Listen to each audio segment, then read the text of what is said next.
Your brain rests safely in the skull, linked to the spinal cord below. Cerebrospinal Fluid, or CSF, cushions and protects both brain and spine. In most people, brain and spine share space for fluid to flow. At the skull's base, a small opening lets the spinal cord pass.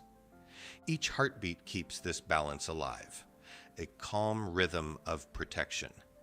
Some people have a smaller skull base, leaving less room for the brain. The cerebellum, which controls balance and coordinated movement, rests at the back of the brain.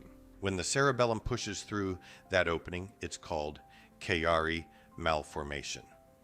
This crowding presses the brainstem, disturbing balance and coordination.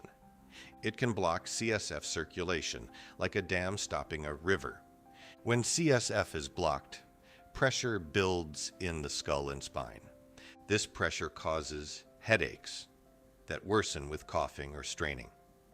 When the cerebellum is affected, dizziness and imbalance appear.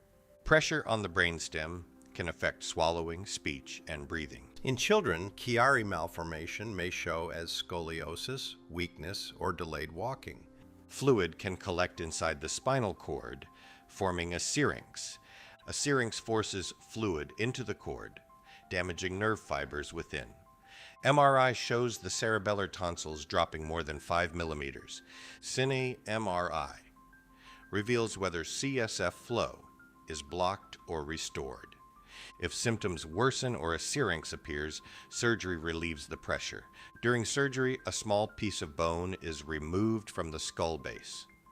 The membrane is gently expanded to restore normal fluid circulation.